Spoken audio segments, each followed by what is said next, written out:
온게임넷 OAP 팀 근무를 하다가 또 이제 저도 다른 좀 일을 하고 싶어서 부서를 이제 이동을 했는데 그때 옮기면서 포트폴리오를 정리를 해보니까 영상이 자질구레한 거 빼고 조금 신경 써서 만들었구나만 하니까 200 몇십 개에서 한 300개가 좀 넘었던 것 같아요. 너무 많이 만들어서 사실 기억이 잘 안 나요. 그렇지. 근데 이게 그 중에 이제 기억나는 게 롤챔스가 이제 빵 뜨고 초반에는 오프닝 타이틀을 다 그래픽으로 제작을 했었어요. 그렇죠. 그래픽으로 제작을 하고 이제 슬슬 팬덤이 생기기 시작하죠. 선수들이 뭐 다들 아시는 뭐 클템, 와치 그런 친구들이 유명해지면서 자 이제 드디어 우리가 이제 선수들을 전면에 내세울 때가 됐다라고 하면서 이제 찍기 시작했을 때 그때 결승전 오프닝이었는데 제가 기억이 나는 게 가로로 엄청 긴 모니터, 가로로 엄청 긴 화면을 썼어요. LED 화면. 어떤 거 결승전이라고 했어요 지금? 리그 오브 레전드. LOL. 네. 요즘 누가 리그 오브 레전드 롤이라 그러지? 롤. 롤. 그래서 그 오프닝 타이틀을 이제 찍을 때 되게 고민을 많이 했어요. 고민도 많이 하고 디자이너들하고 이제 얘기를 많이 했던 게 저희가 보통 이제 HD 사이즈 이렇게 하면 16대 9를 생각하는 요 정도 비율을 생각하는데 그 비율이 한 이 정도 됐었거든요. 가로로 제 기억에 거의 한 결승전 현장 그 백드랍에다가 쏘는 네네 LED 현장 LED 베뉴에 이제 설치하는 LED 화면의 비율이 거의 5점 몇 대 1 정도? 그러니까 가로로 이만큼 긴 거예요. 이걸 한번 풀 사이즈로 다 활용을 해보자.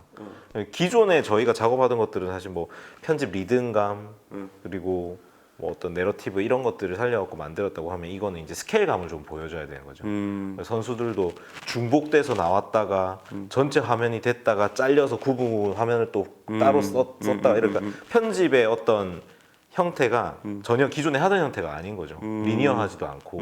그래서 이걸 어떻게 할까? 결국은 사실 디자이너들하고 얘기를 되게 많이 했었어요. 근데 너무 어렵겠는데? 네, 그러니까 이게 약간 좀 편집 개념은 아니고 구성 개념인 거죠. 화면을 구성을 어떻게 하는가가 그렇지. 너무 중요한 이제 영상이 되는 거죠. 그래서 디자이너들하고 편집 과정은 사실 철저하게 PD들이 거의 90% 이상 갖고 가는 영역인데 이건 디자이너들하고 같이 이제 이야기를 하다 보니까 정말 이제 반반 디자이너들의 이제 의견들이 많이 반영이 되고 룩을 믿어야 되고 하는 부분들이 좀 많았죠. 그렇지. 그게 되게 기억에 남는 작업이고요. 나는 근데 아직도 되게 미스테리하고 불가사의하고 신기한 게 있는 게 뭐가 있냐면요. 난 이 디자이너들이야. 그러니까 보통은 우리가 이제 작업을 할 때 프로세스가 PD들이 이제 어떻게 만들까라고 이제 기획을 해요. PD랍시고 이제 기획을 해. 막 지 머릿속에 나온 걸 글로 쓰는 친구도 있고 뭐 레퍼런스 이미지들 가져다가 덕지덕지 붙여서 뭐 하는 친구도 있고 그다음에 뭐 남이 만들어 놓은 비디오 보면서 이런 느낌입니다 하는 친구도 있고 한데 그래서 뭐 이렇게 찍거나 뭘 했어. 근데 사실 PD들이 기획해서 찍어 놓은 그림만 그리고 그것만 편집해서 내보내면 정말 볼품이 없어요. 그렇죠. 마감이 안 돼 있으니까요. 그런데 디자이너들이 그 단에서 이제 기획단 이후에 이제 촬영이 끝나고 가편집이 끝난 정도 그 단계가 되면 이제 개입을 하거든요. 적극적으로. 그거를 또 지들이 알아서 막 이렇게 저렇게 감각적으로 막 포장을 또 해주잖아요. 편집해서 넘겨놨더니 다른 게 나와요. 그렇죠. 왜죠? 서로 호흡이 잘 맞으면 이 PD가 원하는 그런 컨셉에 잘 이렇게 붙는 그런 그림으로 마무리가 잘 될 텐데 어떨 때 보면은 서로 이제 딴 생각을 해가지고 막 엉망진창 나올 때가 있어요. 그 요즘 뭐 최근에 몇 달 전에 개봉한 그 영화 OTT 통해서 개봉한 영화들 스타일리시만 찾다가 망하는 그런 비주얼들 되게 많거든요. 근데 이제 제가 책임자로 있을 때는 스타일은 기본으로 깔고 가고 컨셉에 좀 집중을 해서 스토리를 좀 전달할 수 있는 그런 영상을 만들자 이렇게 좀 접근을 많이 했었는데 지금 이제 이경현 PD가 얘기하는 것 중에 제가 보충 설명 드리는 게 기획을 해서 뭔가를 만들어내고 그 이후에 디자이너들이 마무리해주는 이런 게 이제 온에어 프로모션 쪽에서 영상 같은 거 만들 때 보통의 이제 순서죠. 그 순서죠. LOL 그 오프닝 시퀀스도 아니고 거의 행사장에서 사용되는 그 백드랍에다가 이렇게 하는 거는 거의 뭐 미국의 그 뭐 NFL 경기라든지 무슨 내셔널 풋볼 리그 같은데 뒤에 막 전광판에 나오는 막 그런 거의 그런 수준이었겠네요. 그쵸. 이제 뭐 그런 부분들 다 이제 밀도로 올리면은 현장 분위기가 확 살아나니까 이제 디자이너들하고 이제 그런 것도 컨셉 회의를 많이 제작비는 하고. 어디서 나요? 저희 사장님 아니 돈 좀 많이 주시지. 제작비 얘기를 내가 지금 꺼냈는데 참 네. 지금 생각하면 근데 초반에 이 돈으로 뭘 찍어라는 생각을 너무 많이 했어요. 그래서 야금야금 올렸던 것 같아요. 억지로. 그러니까 모르는 사람들은 뭐 동영상을 촬영한다, 뭘 이렇게 찍겠다 이러면 뭐 이게 뭐왜 천만 원이 들어 왜 몇 천만 원이 들어가요? 뭐 이러잖아요. 그 하물며 그냥 카메라 한 대 들고 나가서 출연자 한 명 데리고 나가서 어디 반나절 찍고 와도 출연료 줘야 되지, 이동 수단 있어야 되지, 그 다음에 밥 먹어야 되지, 그 다음에 그 후반 작업해야 되지, 뭐 그냥 100만 원 우습게 깨지거든요. 아유, 100만 원이 뭡니까? 우리 온에어 프로모션 쪽에서 작업하는 컨셉들은 대부분 보면은 이 스텝들도 많고, 그죠. 예, 이게 광고 찍는 거랑 거의 흡사하기 때문에 그렇죠. 근데 단가는 또 광고 단가가 아니에요. 광고 단가의 한 10분의 1 정도 수준으로 거의 했었죠. 그런 것 같아요. 예. 제가 스타리그 오프닝 제일 저렴하게 찍었던 게 한 700만 원 주고 찍었던 기억이 나요. 제 기억에 평균적으로 한 500선. 예, 500선. 제일 많이 쓴 게 그때 그 거기였던 것 같아. 그 처음에 온게임에 나와가지고 내가 일부러 그 좀 분위기 잡으려고 돈이 많이 들어가는구나 이렇게 분위기 잡으려고 신한은행 스타리그 시즌 3 할 때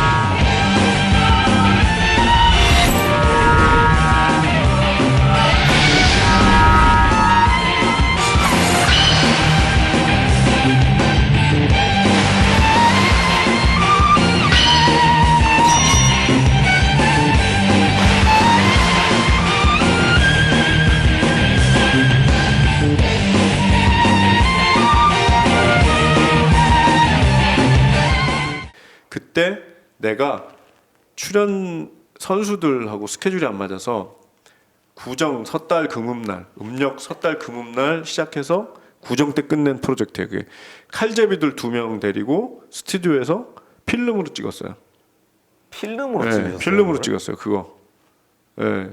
1초에 500원씩 그러니까 뿌리면서 500원이면 1,000원씩 막 뿌리면서 일부러 그랬어요. 일부러 돈이 좀 그 전에 왔더니 뭐 100만 원에 오프닝 찍었다 그러고 그러니까 이런 거죠. 막 캠코더 같은 거 들고 나가서 그냥 이미지만 따다가 디자이너들 갈아 넣어가지고 그럴듯하게 보이게끔 만드는 거. 근데 이게 제가 볼 때는 온게임에 오기 전에 MTV 있었을 때 느꼈던 게 이제 글로벌 스탠다드라는 게 있어요. 이제 전 세계적으로 뭔가 좀 폼 좀 잡으려면 요 정도 수준의 디테일은 나와야 되는데 저는 이제 오젠의 온에어 프로모션 팀 크리에이티브 디렉터로 간 이상 그 정도 글로벌 스탠다드를 좀 만들고 싶어서 돈을 썼었죠. 그때 제작국장님이 아유 뭐 돈을 왜 이렇게 많이 쓰시고 뭐 지금 우리 행사하려면 돈이 없는데 막 이러시는데 난 우리나라 말 못 알아듣는 척했어요. 그냥 그래서 찍고 그 뒤로 이제 이렇게 돈을 들이니까 이 정도 비주얼이 나오는구나. 그리고 호평도 많이 받았었어요. 그때는 막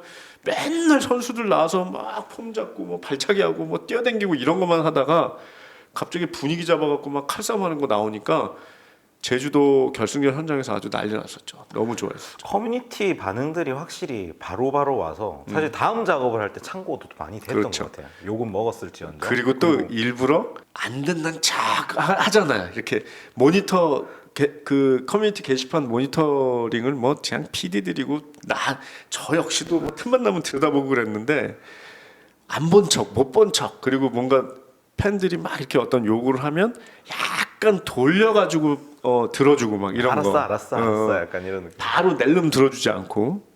비싼 척을 좀 했죠. 아니 그리고 나서 그 LOL 롤 관련된 오프닝 하면서 몇 시즌이나 갔었어요 그때. 오지엔에서요? 네.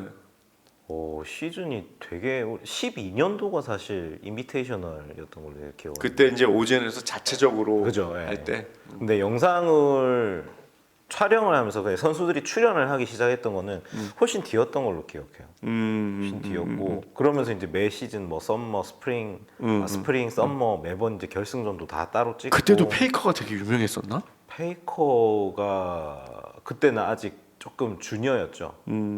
그때는 주니어였고 그때 막 상혁아 이리 와서 걸어 이러면서 막 했었는데 지금은 제가 감히 대상혁에게 근데 저도 개인적으로 나와서 회사 나와서 개인적인 작업 때문에 그 SK T1 가서 페이커하고 그 몇몇 선수들이랑 촬영했는데 페이커 선수 굉장히 젠틀하던데요? 아우 젠틀해요. 아주 여성스럽고. 얼마 전에 그 아는 분 촬영하는데 구경 갔다가 만났는데 기억을 해주더라고요. 아 그래요? PD님 안녕하세요 이런 인사를 해서 잘 지냈어요 이러면서. 그러니까 어릴 때부터 만난 PD들은 기억을 하네. 그래서 뭐 나는 그 페이커한테 사인 받았어요. 그 키보드에다가 거기 그거 어디 있어요? 집에 있죠. 그걸 오늘 갖고 오셨. 아 그래요? 언제 한번 노출하시죠 그거. 그래요? 그 근에 팔면은 얼마나 받을 수 있을까요? 팔면 안 되죠. 그쵸? 네. 저희 집 큰 꼬맹이가 이게 진짜 페이커 사인이냐고 막 여자인데도 되게 좋아하던데요, 그거? 그거는 이제 앞에 키 다 빼고 뒷판에 사인 받으시면 뒷판을 보이게 액자에 걸어 놓으셔야 됩니다. 아 그런가요? 난 그래 팔라 그랬지. 큰일 날 뻔. 아 그런가? 가보입니다 그건. 그래요? 가보예요. 그때 촬영 같이 나왔던 우리 저 학교 제자 녀석도 마우스에다까지 걔는 받아갔는데. 걔는 지금 어디 팔았을 수도 있어. 아니야, 자, 이 얘기를 하는 게 아니고 우리가 가끔가다 이제 딴 얘기.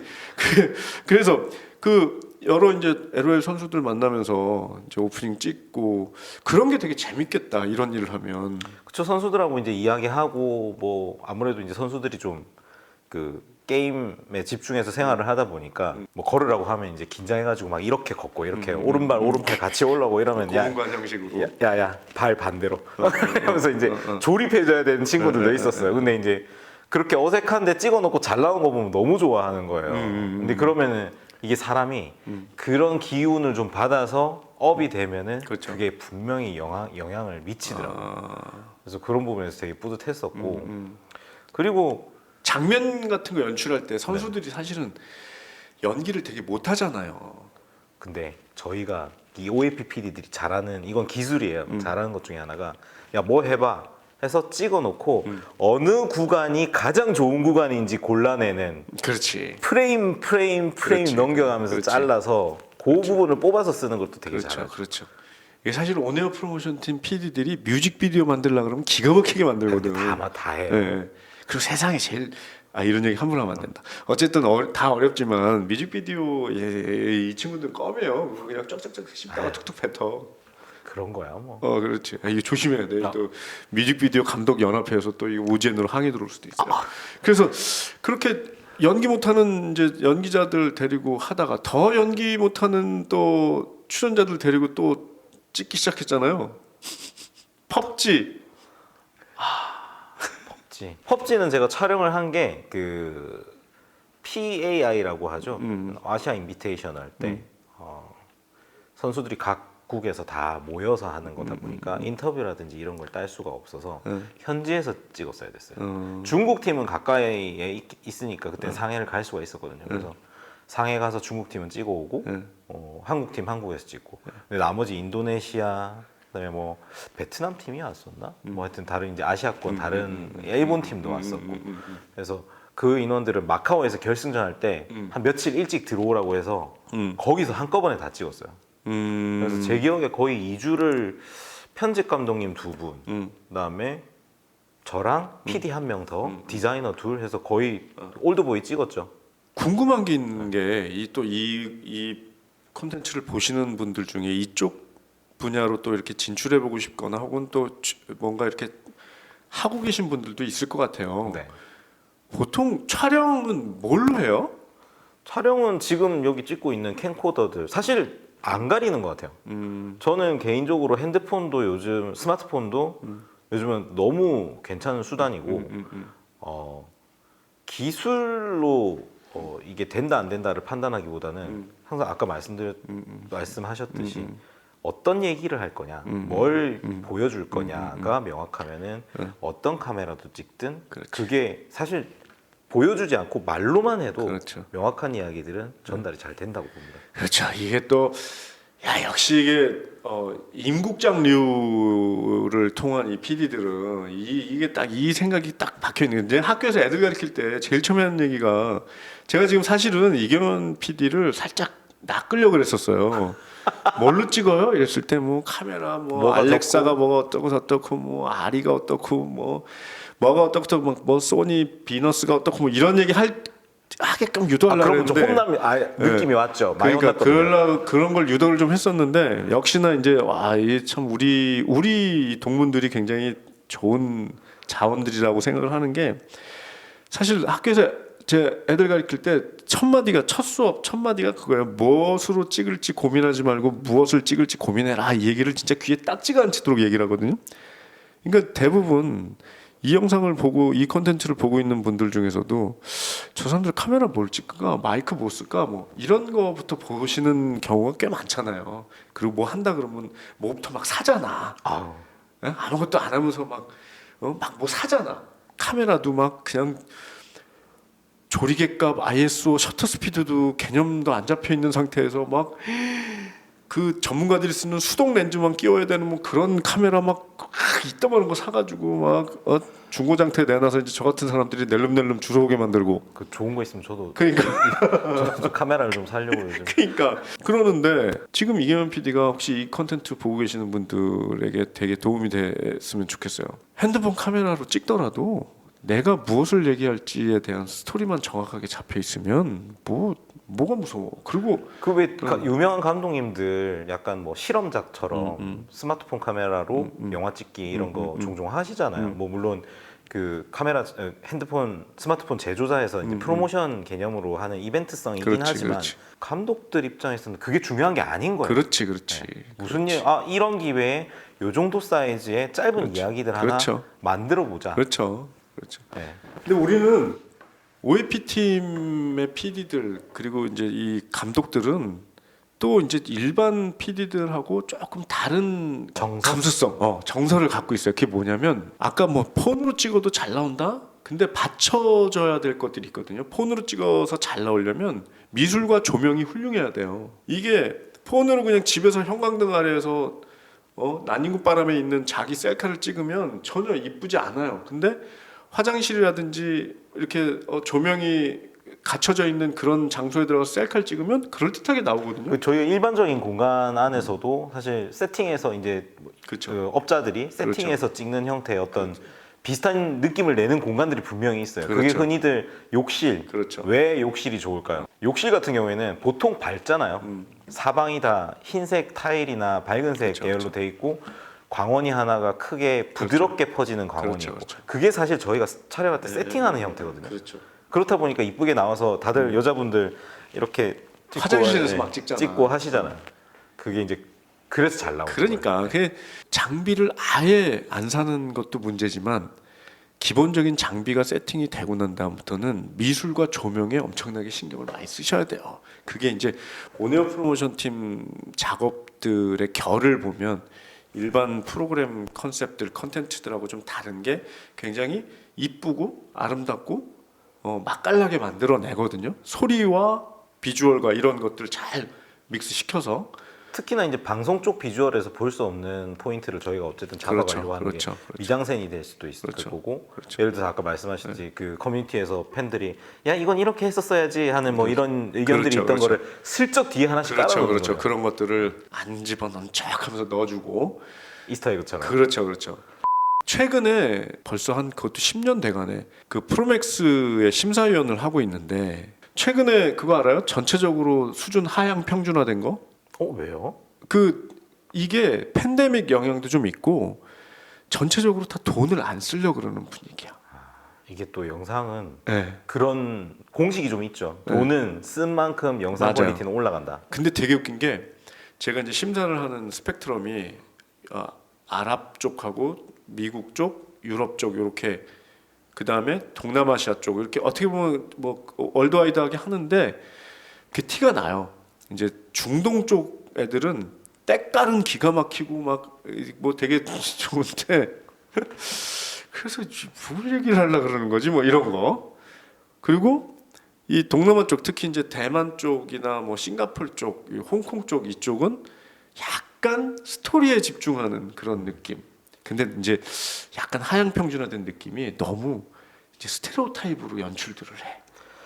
저는 뻔해 보이는 거. 전 그런 생각도 좀 들어요. 이게 하향 편준화라기보다는 우리의 눈이 너무 올라간 걸 수도 있어요. 아, 그렇지. 왜냐하면 너무 많이 만들 수 맞아, 있잖아요. 맞아, 환경이 좋아졌어요. 사실. 맞아. 4K 카메라 뭐 이런 것들도 예전에는 4K 같은 거 찍으려면 진짜 이만한 카메라 갖다 놓고 찍어야 될 게 맞아요. 지금은 요만한 카메라 저 조그만한 카메라들로 그냥 찍잖아. 그러니까 장비들이 너무 좋아지고 만들 수 있는 환경들이 훨씬 편해지다 보니까 맞아. 너무 많이 쏟아져 나오면서 맞아. 비슷한 거 흉내내기는 너무 쉬워진 거예요. 그렇죠.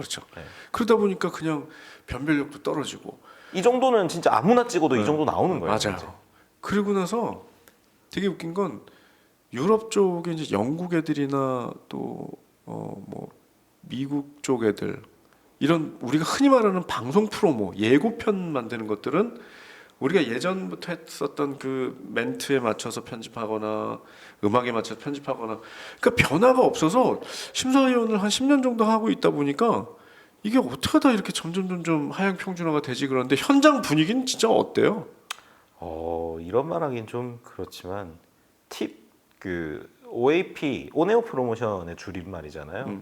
이게 TV 상황에 맞게 제작이 되다 보니까 지금 사실 미디어 시장은 TV가 메인이 아닌 형태로 점점 가고 있어서 스탠다드한 걸 자꾸 추구하게 돼요. 새로운 시도를 하지 않고 스탠다드하게 뭐 무슨 프로그램 몇 시에 방송한다. 메시지만 명확하게 전달이 되면은 이 영상 컨셉이 어떻고 이런 거에 대한 집중도는 예전에 비하면 사실 많이 떨어졌어요. 그렇죠. 그 스테이션 아이디라고 하는 카테고리가 있거든요.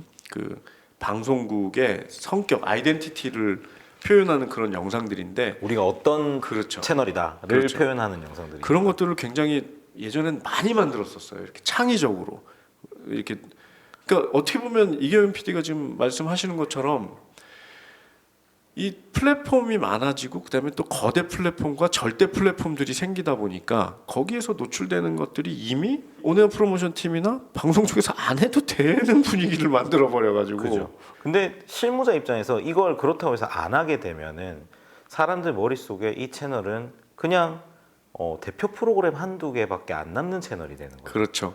근데 저희 입장에서는 채널 전체를 사람들의 머릿속에 각인을 시키고 우리 어떤 채널이야를 계속 얘기를 해줘야 되는데 그래야지 사람들이 찾아와서 메인 프로그램 말고 다른 그렇죠. 사이드 프로그램들 신규 프로그램들에 관심을 갖고 따라서 와주게 하는 게 또 저희 역할이잖아요. 아까 말씀드린 것처럼 온에어 프로모션이라고 하는 장르 자체가 이 채널을 패키징 그러니까 포장을 잘 해가지고 이 브랜드 파워를 높이는 그런 중요한 역할을 하는 거거든요. 그러니까 온에어 프로모션 개념에 마케팅 개념도 속해 있어요. 마케팅 개념과 플래닝 그러니까 편성 개념 이런 것들 영업, 애드 세일즈 개념 이런 것들을 다 잘 생각하면서 그런 것들을 컨셉으로 녹여서 브랜드 파워를 키우는 역할을 하는 것이 온에어 프로모션 팀인데 제가 바깥에서 이제 이 바깥에서 지켜본 바로는 이제 그런 개념보다는 아주 말초적으로 그냥 원초적인 작업들을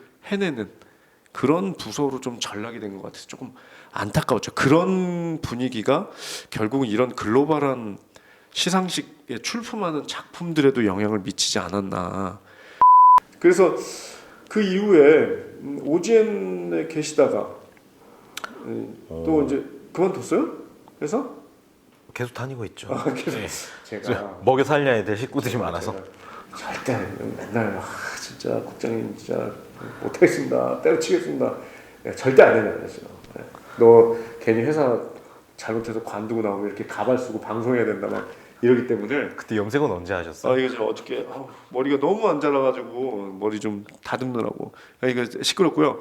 그래서 요즘은 뭐예요? 그래서 지금 근무하는데 이전에 이제 다야 TV 옮겨가서 네. 거기서 이제 다이아 TV에서도 온에어 채널을 런칭을 했었어요. 거기서 다이아 TV 있을 때 연예인들이랑 많이 놀러 다니던데 보니까. 그게 일이에요. 그게 일이에요. 네, 다이아 TV는 이쪽 분야 지망하시는 분들 참고하십시오. 다이아 TV 안 망했죠?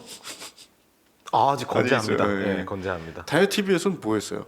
다이아 TV에서 거기서도 이제 OAP PD로. 근데 왜 집에를 그렇게 안 들어가?